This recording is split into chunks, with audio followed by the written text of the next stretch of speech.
Thank you. I was going to pop the question. Guys, thank you for coming to this session. My name is Dhruv Kumar. I'm a senior solutions architect at Hortonworks, the company which started the Hadoop revolution. We are located in Santa Clara. I've been with them for a couple of years almost now, and before that, I've held various software engineering / data science positions at companies in the Bay Area. So today, before I get started and give an onslaught of slides and buzzwords, I want to frame this whole conversation in the context of the app which we're going to be building in the next 30 minutes. I want to show you the tricks and techniques which led to the creation of this app, which is also a very representative app of the modern data applications which Hortonworks is seeing with its customers. Okay?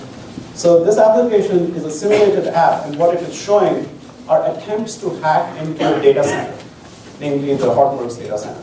Okay? This application was built with zero coding. Okay? All the tools which we use to build this app are open source. None of them are proprietary. All of them are free to download. You can go after this session, download and build this app yourself. Okay? What you see over here is a dashboard which is showing let's say a security analyst, all the different attempts to hack into the data center. These events have been originating from different countries of the world. We have identified where they originated from. We are showing them on an interactive display, so I can mouse over these countries and it tells me how many events originated from where.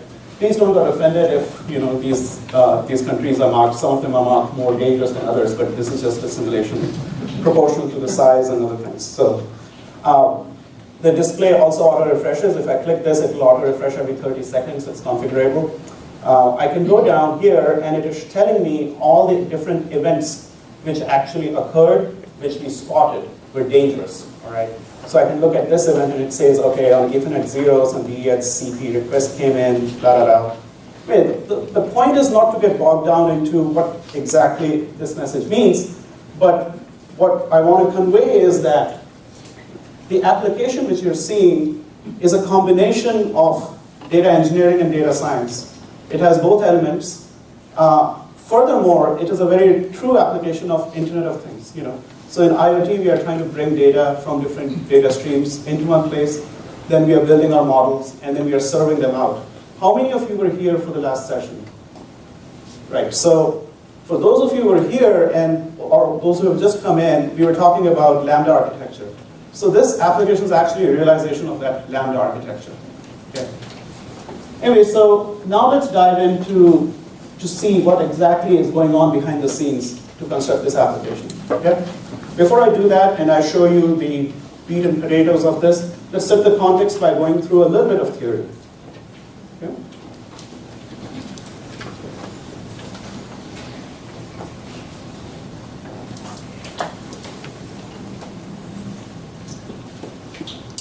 Great.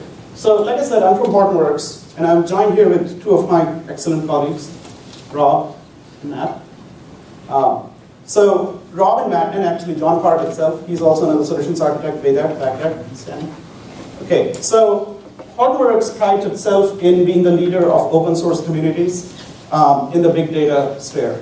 A lot of you are students over here, I see, and a question which comes to your mind is how do you get involved in the community of big data, and how do you learn and advance your knowledge? The best place to go is actually to go on the website of Hortonworks, and I'll show you the community connection, which is like a Stack Overflow of Hortonworks. Of Hadoop, and you can go and get involved.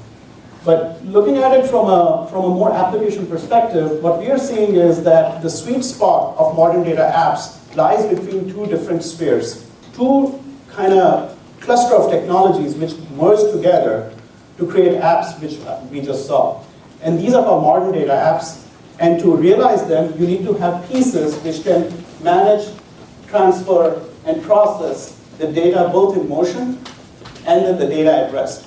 So what is data in motion? When you think of data in motion, the first thing which comes to your mind is Internet of Things, right? But it could be any other streaming source as well. IoT has got lots and lots of layers to it. We're not going to go into detail with what all those layers mean, but understand that there's data in motion, that there's a data at rest. If you can somehow find technologies and tool sets to merge these two together, right at the intersection of those two lies a sweet spot of really cool apps. Some of them being connected cars, right? So this is the next generation of connected cars you're going to see in the next few years, and Hortonworks is actually helping our customers to achieve those. So think about, you're sitting in your car, you have a head unit display, and that is detecting all the sensors connected in your car, sending that information back to the core data center for analysis. Now this stream is being processed in real time by a machine learning model built offline, okay? And then if say you get an alert on your dashboard like check engine light comes on, all that information is now sent back to the data center in real time. You can get an alert on your mobile phone saying if there is a problem to be worried about, or is it just a spurious event, okay? So all that happens because of an infrastructure provided by the software of open source tool sets. And Hortonworks packages all those open source tools and pushes them out so that you don't have to worry about downloading each one of them separately and building your apps. So that's where Hortonworks sits in this whole thing. Okay? So let's look at, today we're going to largely talk about data in motion. Okay? Data at rest is Hadoop and surrounding tool sets. We're going to look at data in motion, and in particularly in data in motion, we're going to talk about Apache NiFi. That is a tool which allows you to suck data into a data center and also connect disparate data centers with each other.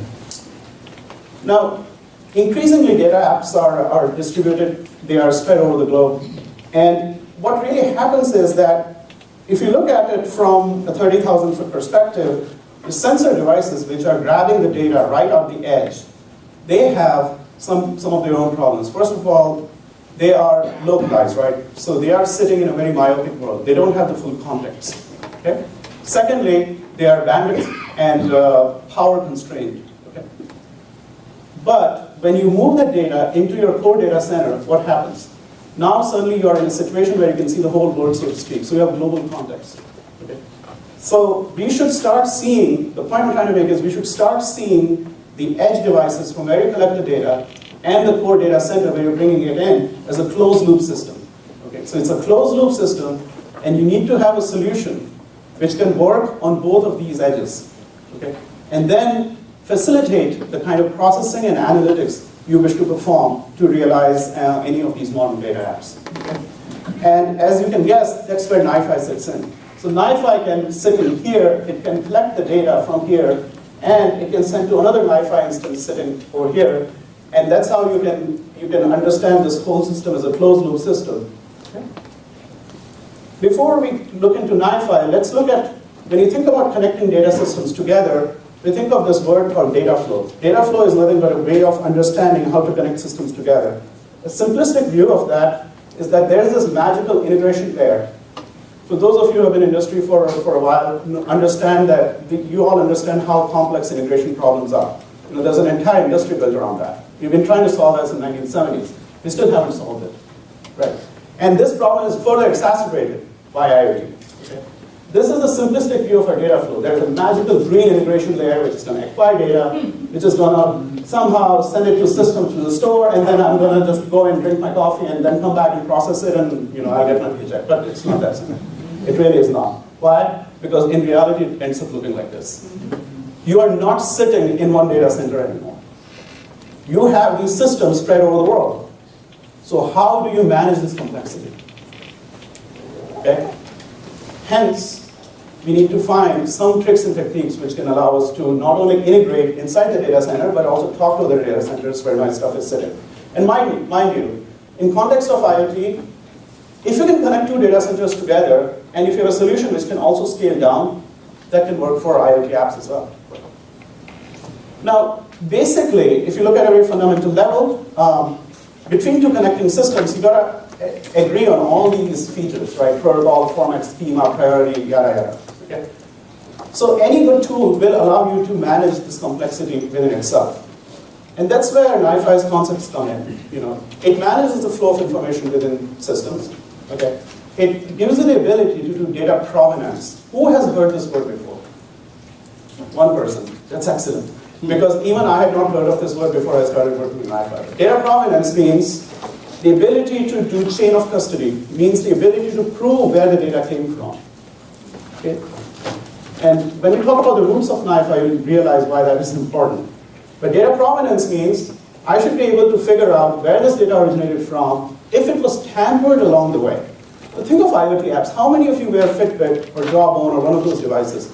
No, that is PII data, right? That's health, they're related to health data, right? So you want tools which are able to protect that chain of transfer so that no one can tamper with your records, no one can steal your personal information, right? Because we're bound by regulations here.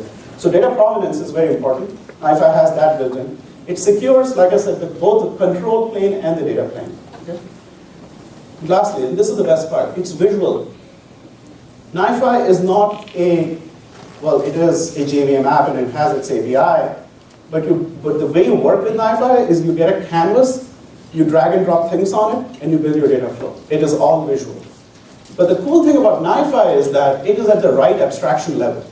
You know, oftentimes when so many of you in this room are developers, you get frustrated when we give you this solution which is so monolithic, which is not flexible. You're like, hey, why are you giving me this tool which allows me to connect to the system, but I cannot mold it to my needs? NiFi can be scripted. You can write Python inside NiFi to do your custom things. You can insert regular expressions. So it's at the right abstraction level. Okay? Coming from a software engineering world, I love NiFi because it allows me to get to the meat of my problem fast. Bring the data in so that I can start processing and analyzing it. Why waste time building the data ingestion pipeline? And so we'll see NiFi more, but understand that it's visual.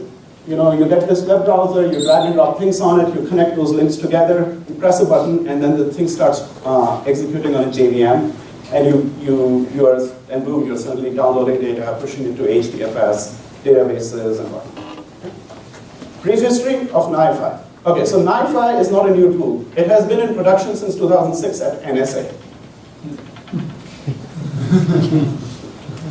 So, National Security Agency, in 2004 started this internal project, and the computer chose two words randomly. Niagara files, and hence NiFi, okay? From 2006 to 2013 or 2014, it was kept under wraps by NSA, but then it was open sourced because it's our money, it's taxpayers' money which funds this. So it was donated back to the Apache community. Then the engineers who worked at NSA, who were building this technology, they left NSA, they started their own company called Oniara to provide support for it, and Hortonworks acquired that company last year. So the majority of the engineers, the committers, people who started NiFi project are now our employees. Okay? But that doesn't mean that it's not an open source project. It's got an open community. It is a top-level project now.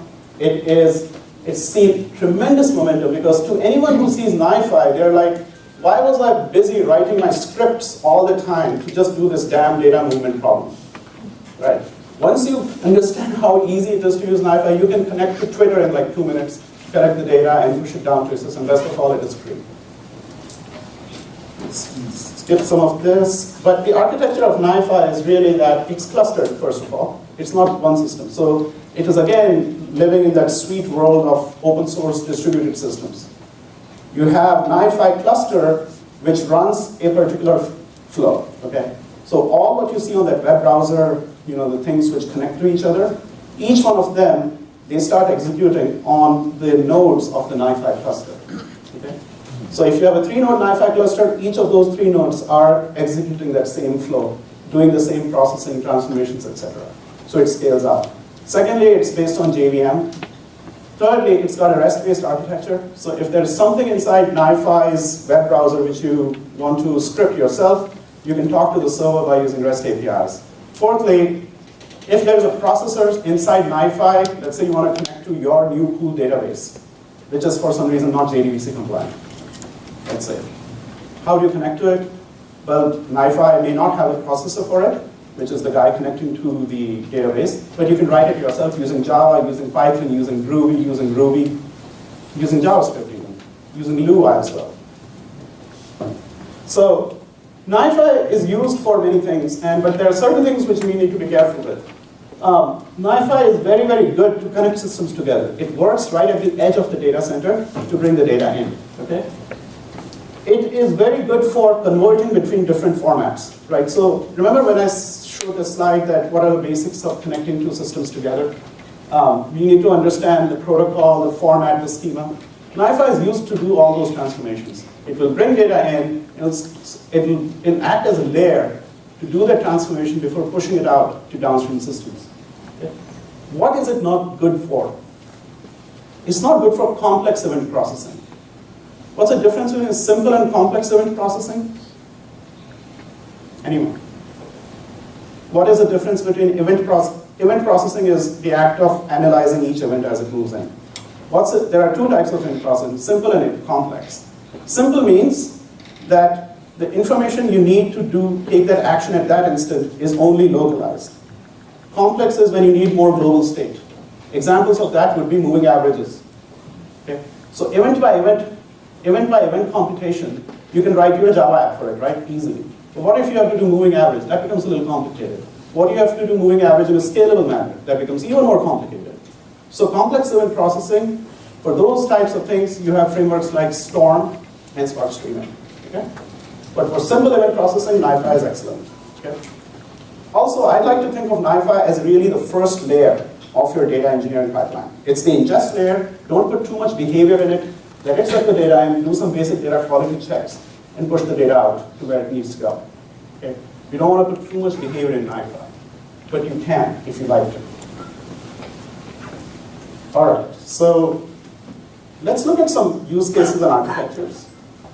One of the common architectures and use cases is just in the world of IoT. So imagine you are implementing a system where you are monitoring an elderly couple's heart rate, and you put some devices on them so you can monitor how they're doing in real time and raise alerts. Okay. In that case, these 6 blue dots on the left side, they represent the monitoring devices themselves, and they are now talking in the home to a NiFi instance sitting there. Just ignore that MI prefix for a second. I'll explain what that means, but think of them as just talking to a NiFi instance in the house. Okay?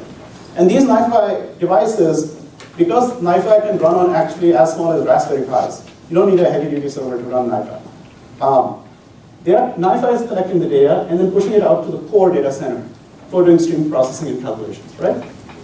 Now, in core, you can do both batch analytics, because you're now pushing it out to HDFS for historical record model building and whatnot. Or you can do stream processing using Spark Streaming or Storm. Okay?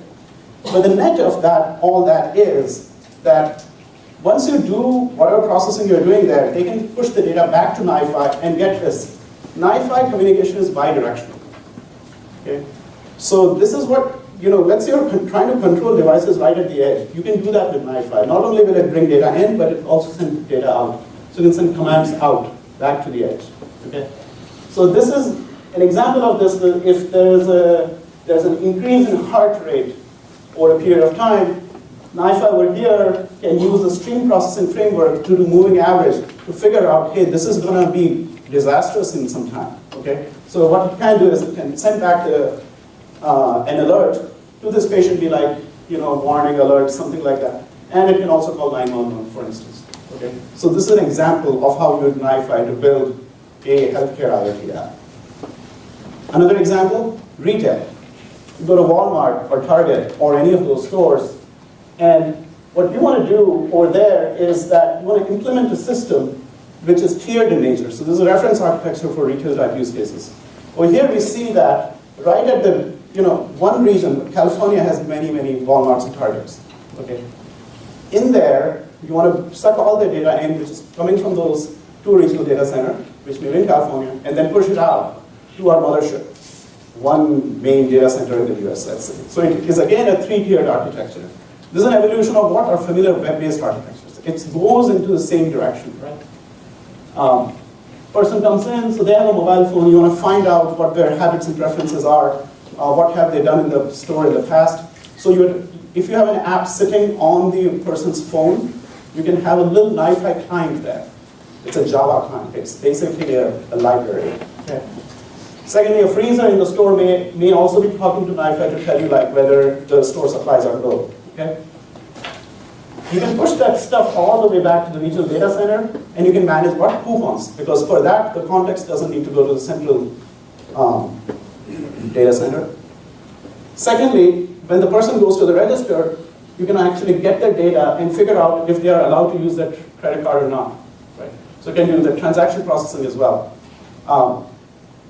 But then you can combine these two streams together to do even more historical rich data analysis.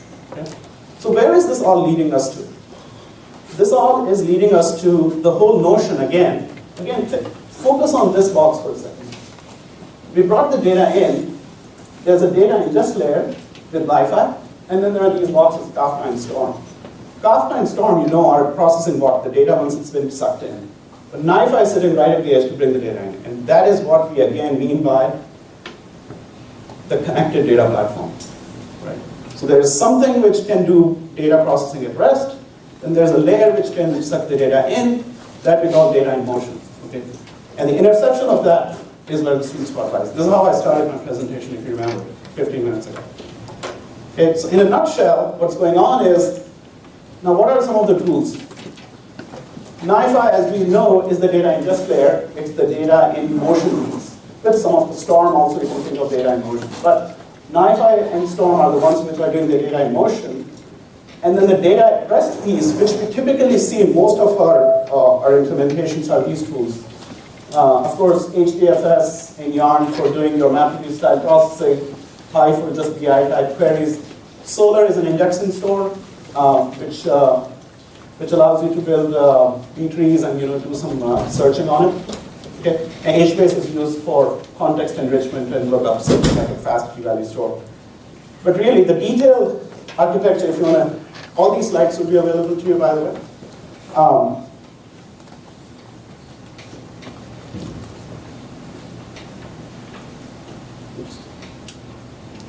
Okay, I'm going to just use my hands. This is a realization of, this is a very big slide, busy slide, but understand what's going on here is that we bring data in, bring in data in through HDF or Arduous data flow, which is actually a product which wraps NiFi. Okay? It's NiFi, Storm, and Kafka put together. It's a product wrap Arduous. Again, free open source, free to use, even in production, no questions asked. Arduous data flow, which includes NiFi, is bringing the data in, pushing it out to Kafka, and from there, Kafka is doing two things. One of actually, or from NiFi itself, you push it out, one to Kafka and the other to HDFS. Okay? Once it goes to HDFS, you have your historical data, and over there, your first step is to clean and process it. And that you can do using Pig, Spark, just your regular Spark, or your Java MapReduce code. But the ultimate goal of this whole process in HDFS is to do what? Is to come up with a model, a probabilistic model, a machine learning model, right? So you do data cleaning, you do data transformations, and then you run your Spark MLlib on it, some iterative computation, you churn the model out. Okay, now you have your model. Okay, now you can apply that model in real time to your stream as it comes in. Okay, most models are linear equations. That's a very simple way of looking at a model, bunch of numbers, coefficients. So you can just store those numbers in any flat file and read it out later on. Or what you could do, if it's a complicated model, you can store it as a PMML. So PMML is an industry standard, representation of models for model portability. It's nothing but an XML file, really. So you do Spark transformations here using Spark MLlib, and then you push it out to HDFS or some store where the stream processing end can grab it. So from Kafka, now there's stream processor, Spark streaming or Storm, which is now reading that XML file in form of PMML. Now you have the model. Now you can apply it as each event comes in. Okay? Whatever alerts are going to then happen, they can serve it out through JMS, or what you can do is you can serve them out through HBase via Phoenix. So HBase is a key value store. Phoenix is a JDBC layer on it, so you can then access HBase via another dashboard. Okay? Note that there is a line over here called event enrichment. What does that mean? It means that sometimes we don't have full information which the model depends on from the event itself. So at runtime, you want to be able to grab pertinent info in a very fast manner. What do we typically use for those things? Caches, right? So HBase is a distributed cache. It allows you to do event enrichment in a very fast manner. So this is a detailed reference architecture for IoT apps. Like I said, you'll have the slide, and you can implement this whole thing just by using modern open source tools. You can download Horton's data platform, Horton's data flow, free, no questions asked, and just, they come with all these tools in there. Or, if you want to stay up at night, you can just go inside Apache and download each of them separately and try to build it yourselves. For people who were here in the previous session, they would understand that this is actually Lambda architecture. This is a realization of Lambda architecture. Because in Lambda architecture, what happens is you take the stream and you fork it into two. One goes to historical, for historical records, the other one is the speed layer, and then you want to create incremental views and historical views and merge them together at runtime for the result. So in our case, the speed layer is at the top, right? The HDF to Kafka to Spark streaming or Storm, and the batch layer is at the bottom. And where the merging is happening is somewhere in HBase. You can actually take the two views and merge them together. Okay? All right, with that said, I'm going to just quickly do a demo of, or show you how we actually built that app. Okay? So remember we were watching this beautiful dashboard. It's a simulated dashboard of people trying to hack into our data center. The way this has been constructed is by, so we have in our Hortonworks data center, Lake 07. So you see the middle here over there? That's like the data at rest portion of this app. That contains all the tools which will build this dashboard out. But for the data at rest piece to work, it needs the data in motion, the other box, to bring the data in, right? That is realized by NiFi running on a bunch of different servers. So there's NiFi sitting in all of these boxes. They are communicating with each other. But NiFi is also sitting on some Raspberry Pis sitting out there in the wild, which are listening on syslog events. So syslogs are just, syslog are just kernel messages. So we simulate them by just churning them out. And those events, syslog events, we have simulated them that some of them say that, I'm trying to password incorrect, and so forth. Okay? So some of those syslog events will be tagged as suspicious, and they'll be brought in and analyzed. Okay? So the overall architecture is we're going to look at the flow from right to left. First, we're going to look at the flow, NiFi flow, running on those Raspberry Pi devices. Then we're going to see how that communicates to the central data center, and then we'll see how it is generating the dashboard. I don't have much time, so I'm going to be a little quick, so please bear with me over there. But this is my Raspberry Pi data flow. Okay. So here, by the way, this is NiFi. So in NiFi, you get this web browser where you can go in and start building your data pipelines. I'll give you an example of how to do that. So this is just a scratch box. Let's say you want to connect to Twitter. What I do is I drag and drop this guy over here. This is the processor icon. It allows me to put a processor here. So get Twitter is an inbuilt processor in this. Okay, I can add that here, and then I can go inside and start configuring it. I can say what my consumer key is, secret is. The point is, there are a bunch of processors inside NiFi which allow you to connect to systems and modify their attributes and values. So over here we are doing what? We are listening on syslogs, and then guess what's going on here? I'm sending it out to Lake 07. So from this interface, I was able to connect to another NiFi sitting somewhere else. So if you have two NiFi sitting across the internet, all you need to do is drag and drop this remote process group icon, and it will ask me like, hey, which is the other NiFi I want to talk to? And what data I'm generating, that guy will be able to receive it. So this is how you connect NiFi to NiFi to NiFi and whatnot.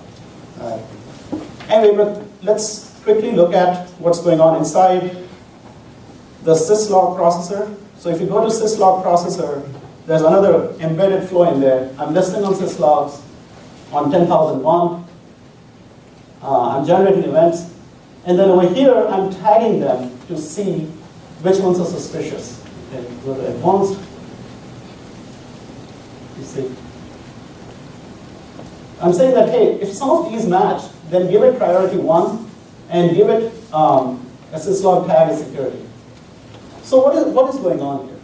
It means that I'm making a decision right to the edge. I'm pushing out my actions right to the edge. I'm saying that, hey, if something is going on in a sensor and I want to be alerted ahead of other events, put the priority of 1. So this becomes very powerful because in most of the stream processing frameworks, there's no easy way to push your decisions out to the edge in real time. So NiFi allows you to do that. Anyway, once we have all these events over here, they are being pushed out from this queue. Whatever events are marked as priority 1, they are being pushed out. And finally, at the lake 07, they are being processed and being sent. They are being sent to Solar. So Solar is the guy which is taking these events. Solar is the guy, it's a search component of Hardware's data platform. It takes events and it indexes them, makes a B tree index out of them, and then it comes with its own UI called Banana. So this Banana dashboard is an XML file which generates that. Okay? So anything which is going to Solar is now being generated off Banana. Okay? Each of these processors, by the way, are real time, so you can look at the stats of how these things are doing in real time. NiFi also has a notion of back pressure. So if one thing is moving too fast and the top portion or the bottom portion can't keep up with it, it'll start applying pressure. Be like, hey, slow down, mister, slow down, slow down. And ultimately, you have to make a decision somewhere. But it won't make your app crash. Okay. All right, well, that was a very, I think we're almost out of time, and I want to open up the floor to questions. So, just before questions, we're sending around a sign-up sheet. Does anyone got it? Anyone not get it? So it's somewhere over there. Sign-up sheet.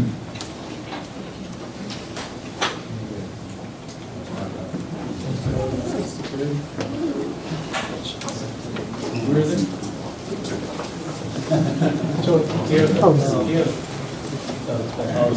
Oh, you have it? Okay, great, thanks. all right, any questions? Yeah.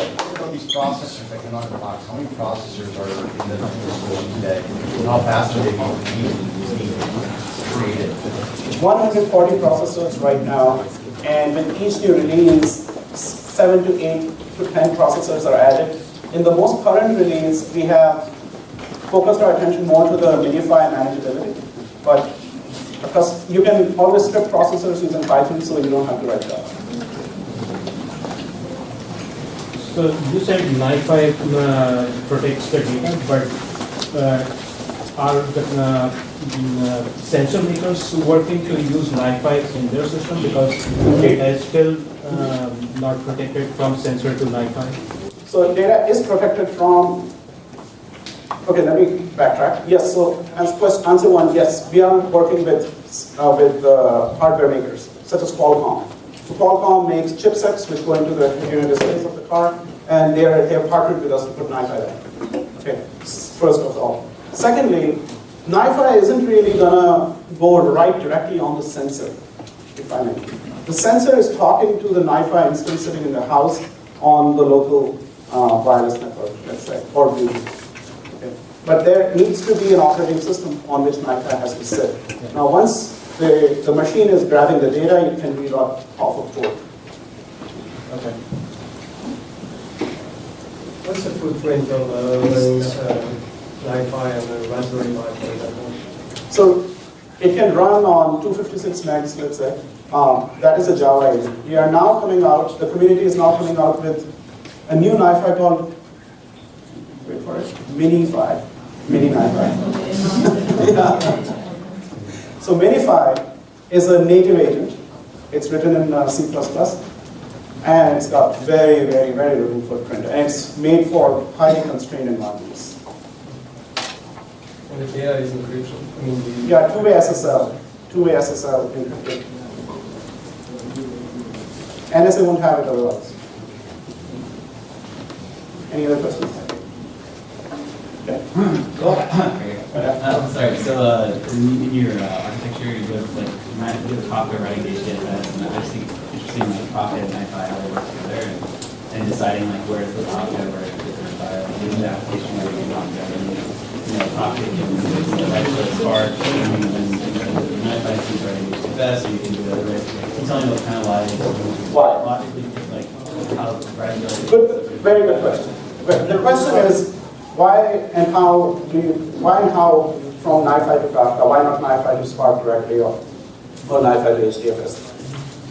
The pattern is ingest layer, maybe NiFi or anything else. Ingest layer, then a message bus layer, and then the business logic layer, which is the stream processor in this case. You want the message bus layer between these two endpoints to do two things. One is to isolate these two systems, so that you don't get into tight coupling.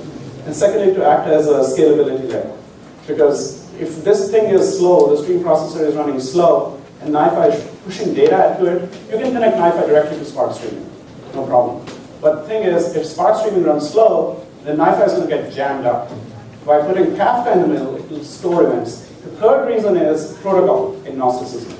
Today I'm using NiFi and Spark streaming, tomorrow I want to use something else, so putting Kafka in the middle will allow me to be very agile and resilient. And why not Kafka before NiFi? Because NiFi will allow you to hook into any novel or traditional data stream very, very fast. Like we would talk to databases using just drag and drop that processor.